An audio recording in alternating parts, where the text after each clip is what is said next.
Hello everyone, welcome to IT universe. आज हम discuss करेंगे C++ कीवर्ड्स और कॉन्स्टेंट्स के बारे में। तो चलिए देखते हैं C++ कीवर्ड्स क्या होते हैं। हर लैंग्वेज में कुछ स्पेशल फंक्शनैलिटी देने के लिए या उसको कुछ टास्क परफॉर्म करने के लिए कुछ कीवर्ड्स दिए होते हैं। तो ये कीवर्ड्स कुछ रिजर्व्ड नेम्स होते हैं जो कि एक स्पेशल पर्पस के लिए यूज़ किए जाते हैं। इन कीवर्ड्स को हम उनके स्पेसिफिक टास्क के अलावा अपने प्रोग्राम में किसी और काम के लिए यूज़ नहीं कर सकते हैं। तो जैसा कि बताया गया, कीवर्ड क्या होते हैं? स्पेसिफिक रिजर्व्ड वर्ड्स होते हैं। C++ लैंग्वेज में लगभग 85 कीवर्ड्स होते हैं depending upon the version of C++।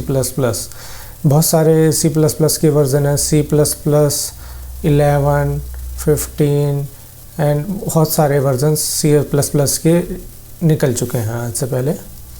तो ये दिस मोस्ट और इन 85 जो हमारे C++ के कीवर्ड हैं उनमें से बहुत सारे C लैंग्वेज में अवेलेबल है, पर ये सारे कीवर्ड C लैंग्वेज में अवेलेबल नहीं है। जैसे कुछ कीवर्ड जो हैं सिर्फ एक्सक्लूसिवली C++ में यूज़ होते हैं और C में यूज़ नहीं होते हैं। जैसा कि क्लास को हम एक वेरिएबल नेम ले सकते हैं C लैंग्वेज में, पर C++ में नहीं ले सकते।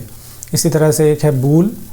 तो आइए देखिए C++ के कुछ कीवर्ड्स ये होते हैं। जैसे ये एक C++ के कीवर्ड्स हैं जो कि जिसमें कि बहुत इम्पोर्टेंट हैं, जो फ्लोट, डू, डिलीट, जिनको हम अक्सर यूज़ करेंगे, डिफ़ॉल्ट, डबल, ब्रेक, बूल, और ऐसे काफ़ी सारे कीवर्ड हैं जो हम बार बार यूज़ करते रहेंगे। साइंड, ठीक है।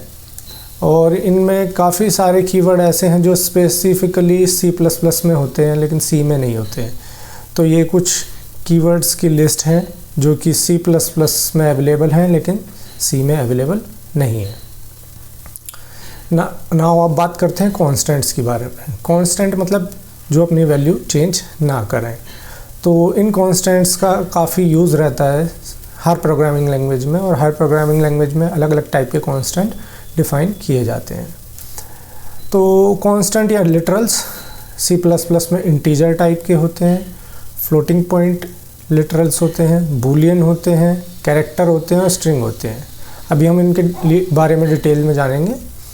तो इंटीजर लिटरल क्या होते हैं? जैसे कोई भी लिटरल है, वो हमारे जो इंटीजर हैं नॉर्मल मैथमेटिक्स में, तो वो या तो डेसिमल में होते हैं या फिर ऑक्टल में हो सकते हैं या हेक्साडेसिमल में हो सकते हैं, डिपेंडिंग अपॉन देयर बेस और रेडिक्स। हम कह सकते हैं उनकी रेडिक्स जो भी है या बेस है। अगर वो बेस 16 में हम किसी नंबर को डिफ़ाइन करते हैं तो हेक्साडेसिमल, बेस 8 में करते हैं तो ऑक्टल, और बेस 10 में करते हैं तो डेसिमल। तो अगर हमें कोई भी हेक्साडेसिमल नंबर लिखना होगा या कांस्टेंट लिखना होगा तो हम C++ के कंपाइलर को बताने के लिए कि हम इस नंबर को हेक्साडेसिमल में यूज़ कर रहे हैं, उसके लिए हम 0 स्मॉल x या 0 कैपिटल X का यूज़ करेंगे, और उसके बाद हम उस नंबर को लिख सकते हैं। जैसे 74F एक हेक्साडेसिमल नंबर है। ऐसे ही अगर हम शुरू में प्रीफिक्स करेंगे 0 तो वो ऑक्टल नंबर वो कंपाइलर उस नंबर को ऑक्टल नंबर रीड करेगा। नेक्स्ट है सफिक्स नंबर ऐसा बनता है जैसे प्रीफिक्स, फिर हमारा नंबर हम लिखते हैं और उसके बाद सफिक्स। इनमें से हर किसी को लिखना कंपलसरी नहीं है। अगर हमें डेसिमल नंबर लिखने हैं तो हमें प्रीफिक्स लिखने की ज़रूरत नहीं है, वो ऑटोमेटिकली कंपाइलर समझेगा कि ये एक डेसिमल नंबर है। इसी तरह से हमें सफिक्स लिखने की भी ज़रूरत नहीं है। सफिक्स में हम लिख सकते हैं U और L। U का मतलब साइंड और L का मतलब लॉन्ग। तो हमारे दो टाइप के नंबर होते हैं, साइंड और अनसाइंड। साइंड मतलब जिनका कोई साइन होता है, यानी कि प्लस या माइनस, दो ही टाइप के साइन होते हैं हमारे पास नंबर को डिफ़ाइन करने के लिए। अगर हम सिर्फ पॉजिटिव नंबर्स को यूज़ कर रहे हैं तो हम बोलेंगे अनसाइंड, और अगर पॉजिटिव और नेगेटिव दोनों को यूज़ कर रहे हैं तो हम बोलेंगे साइंड नंबर। इसी तरह से हमारे कुछ नंबर्स को हम डिपेंडिंग अपॉन देयर एप्लीकेशन कुछ को हम लॉन्ग डिफाइन करते हैं, कुछ को हम शॉर्ट डिफाइन करते हैं। तो वैसे तो हमारा नंबर को नॉर्मली लेता है वो, लेकिन कभी कभी हमें उससे लॉन्ग नंबर की ज़रूरत पड़ती है, उसे आगे हम डिस्कस करेंगे। जैसे यहाँ कुछ एग्जांपल दिए गए हैं 212, तो इसमें ये हमारा कंपाइलर जो होगा वो उसे एक डेसिमल नंबर कंसीडर करेगा, क्योंकि उसके आगे कोई प्रीफिक्स नहीं है और उसके आगे कोई सफिक्स नहीं है। नेक्स्ट है इस 215, इस नंबर में हमारा प्रीफिक्स नहीं है, तो इसलिए हमें इसे एक हमारा कंपाइलर डेसिमल नंबर कंसीडर करेगा, और u के लिए उसे बोलेगा कि ये एक अनसाइंड नंबर है। अनसाइंड मतलब इसमें एक पॉजिटिव नंबर्स को कंसीडर करेगा। नेक्स्ट है 078। अब 078, 0 लिखने से ये समझ जाएगा कि ये एक ऑक्टल नंबर हम लिखने की कोशिश कर रहे हैं, लेकिन ऑक्टल नंबर में क्या होता है, 0 से लेके सिर्फ 7 नंबर तक की ही डिजिट होती है, 8 नहीं आ सकता ऑक्टल नंबर में, इसलिए ये एक इलीगल है, इसे कंपाइलर एरर दिखा देगा। इसी तरह से 03UU, यानी कि 0 से पता चलेगा ये एक ऑक्टल नंबर है और U से पता चलेगा ये अनसाइंड है, लेकिन 2 बार U लगाने से वो एक इलीगल बन जाएगा। सिर्फ एक ही सफिक्स लगा सकते हैं, इसमें मल्टीपल सफिक्स का यूज़ नहीं कर सकते। इस तरह से 0x4b, तो 0x4b का मतलब है कि एक हेक्साडेसिमल में नंबर है और आगे जो नंबर लिखा है वो हेक्साडेसिमल में है और इसके लिए कोई सफिक्स की हमारी ज़रूरत नहीं है। नेक्स्ट है हमारे floating point literals. Floating point literals में एक इंटीजर पार्ट होता है। अगर हम फ्लोटिंग पॉइंट नंबर को लिखें उसमें 4 पार्ट होते हैं, एक इंटीजर, एक डेसिमल पॉइंट लगाते हैं हम, एक फ्रैक्शनल पार्ट लगाते हैं और एक एक्सपोनेंट पार्ट लगाते हैं। तो इंटीजर पार्ट, तो इसकी 2 फॉर्म होते हैं, या तो हम इसे डेसिमल फॉर्म में लिखते हैं हम, या फिर इसे एक्सपोनेंशियल फॉर्म में लिखते हैं। तो आगे कुछ एग्जांपल से देखिए, इसमें डिफाइन किया गया है ये 3.14159, तो ये एक डेसिमल फॉर्म में लिखा गया है क्योंकि हमने इसमें एक डेसिमल पॉइंट का यूज़ किया और एक्सपोनेंट फॉर्म को हम यहाँ यूज़ नहीं कर रहे हैं। तो इसमें क्या है, एक डेसिमल पॉइंट है, इंटीजर पार्ट है और एक फ्रैक्शनल पार्ट है, लेकिन एक्सपोनेंट पार्ट नहीं है। ज़रूरी नहीं है कि हम एक्सपोनेंट पार्ट लिखें या ना लिखें।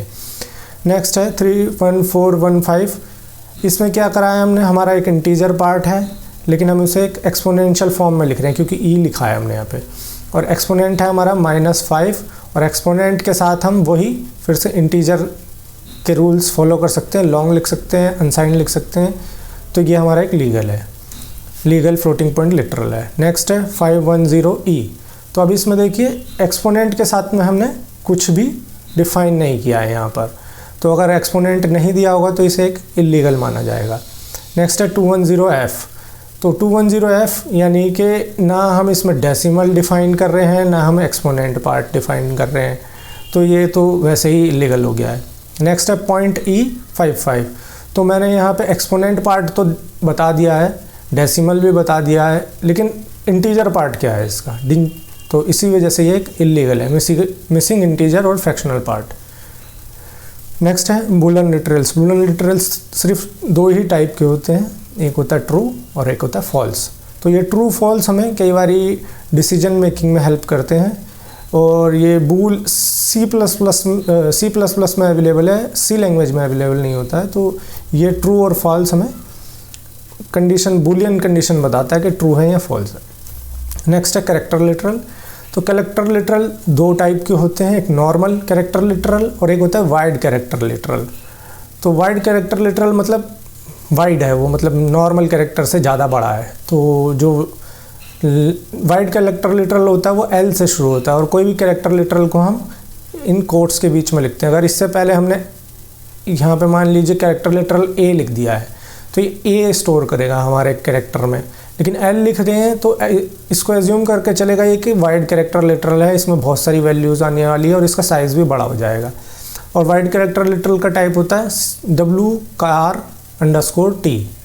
ठीक है, ये याद करके रख लीजिए, ये कई जगह पूछा जाता है। और जो हमारे नॉर्मल या नैरो कैरेक्टर लिटरल होते हैं वो सिर्फ हमारे कोट्स के बीच में लिखे जाते हैं, जैसे कि यहाँ एग्जांपल दिया गया है, और L उसके लिए लिखने की ज़रूरत नहीं होती। ठीक है, और ये एक सिंपल कैरेक्टर टाइप के वेरिएबल में स्टोर किया जा सकता है। उसमें 3 टाइप के कैरेक्टर वेरिएबल मान सकते हैं हमारे। एक होता है प्लेन कैरेक्टर वेरिएबल, जिसको सिंपली स्टोर कर लेते हैं हम लोग मेमोरी के अंदर, लेकिन कुछ होते हैं एस्केप सीक्वेंस। एस्केप सीक्वेंस मतलब स्पेशल कैरेक्टर हैं एक टाइप के। ये कैरेक्टर आते ही मतलब हमें कुछ काम अपने कंपाइलर से करवाना है। जैसे कि \t आने का मतलब है एक टैब देना है हमें, जहाँ भी हमारा कर्सर है, मान लीजिए हमारा कर्सर यहाँ पे है तो टैब 4 स्पेस का है या 8 स्पेस का है तो हमारा कर्सर यहाँ पहुँच जाएगा। इसी तरह से \n अगर लिखेंगे तो अगर हमारा कर्सर यहाँ पे है अभी तो वो नेक्स्ट लाइन में आ जाएगा। तो depending upon the escape sequence हमारे कैरेक्टर, हमारा कंपाइलर कैरेक्टर के सीक्वेंस के हिसाब से वो जो भी टास्क परफॉर्म करना होगा वो करेगा।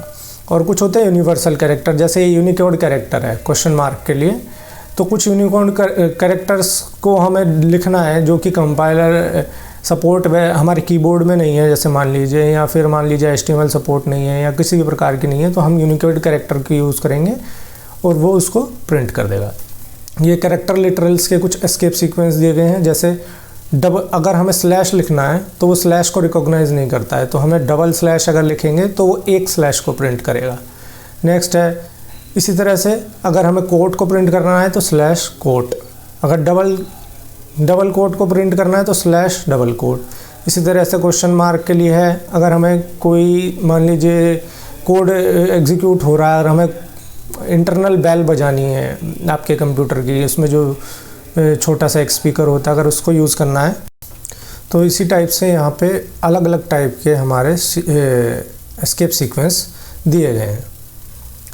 नेक्स्ट है स्ट्रिंग लिटरल्स। स्ट्रिंग लिटरल्स के लिए हमारी एक स्पेशल फाइल होती है string.h। अगर हम हैश इंक्लूड करके string.h को यूज़ करेंगे तो हम अपने स्ट्रिंग लिटरल्स को यूज़ कर पाएंगे। वो हमें स्ट्रिंग्स क्या होती हैं, स्ट्रीम ऑफ कैरेक्टर होती हैं जो कि डबल कोट्स में हम लोग डिफ़ाइन करते हैं। जो हमारे कैरेक्टर होते हैं नॉर्मल कैरेक्टर, उसको हम सिंगल कोट्स में डिफ़ाइन करते हैं, और ये जो स्ट्रीम ऑफ कैरेक्टर्स यानी कि स्ट्रिंग लिटरल्स होती है हम इसको डबल कोट या इन्वर्टेड कॉमा आप कह सकते हैं उसमें डिफ़ाइन होता है। और हर एक स्ट्रिंग जो होती है इंटरनली \0 यानी कि एक नल कैरेक्टर से टर्मिनेट होती है, लेकिन एक नल कैरेक्टर हमें कभी भी विजिबल नहीं होता, लेकिन जब भी कोई कैलकुलेशन करनी होती है या स्ट्रिंग्स के ऊपर या कोई भी परफॉर्म करना होता है हमें ऑपरेशन, तो एक नल कैरेक्टर को इंटरनली कैलकुलेट करता है और इसके ऊपर काफ़ी सारे ऑपरेशन कर सकते हैं। ठीक है, नेक्स्ट है अब हम अपने जो कॉन्स्टेंट्स हैं इनको कैसे डिफ़ाइन कर सकते हैं। तो अभी हमारे पास दो बेसिकली प्रोसेस या मेथड हैं जिनके थ्रू हम कर सकते हैं। पहला है हैश डिफाइन प्री प्रोसेसर, जिसके बारे में मैंने थोड़ा बहुत पिछली कुछ वीडियोस में भी बताया है, और एक होता है कॉन्स्ट कीवर्ड।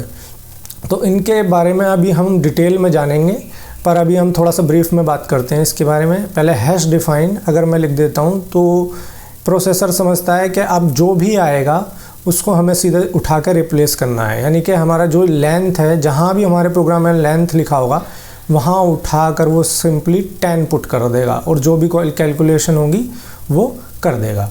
तो अगर यहाँ ये वाली अगर एक हमारी स्टेटमेंट लिखी हुई है और इसमें ये लेंथ यूज़ किया गया है तो कंप्यूटर इस लेंथ की जगह ऑटोमेटिकली 10 पुट कर देगा। या फिर दूसरा मेथड है कि कॉन्स्ट को यूज़ कर लीजिए। कॉन्स्ट को यूज़ करने से क्या होता है कि हमारा ये एक लेंथ नाम का वेरिएबल है जिसमें कि 10 स्टोर है। तो अब जब भी हमारा कोई प्रोग्राम चलेगा तो हम इस वेरिएबल को कभी भी एडिट नहीं कर पाएंगे। ये वेरिएबल हमेशा 10 वैल्यू स्टोर होगी, और कभी भी मैं अगर इसमें लेंथ में 20 मान लो स्टोर करने की कोशिश करूँगा प्रोग्राम में, तो ये एक एरर प्रोड्यूस कर देगा कि ये हमारा कांस्टेंट वेरिएबल है और आप इसमें इसको मॉडिफाई कर रहे हैं। ठीक है, तो इनके बारे में हम डिटेल में आने वाली कुछ वीडियोस में पढ़ेंगे। अभी के लिए इतना ही। ठीक है, thanks for watching my videos. अगर आपका कोई भी कमेंट है या कोई भी सजेशन है या फीडबैक है, प्लीज़ कमेंट्स में राइट कीजिए, लिखिए, और please like subscribe my channel. Thank you.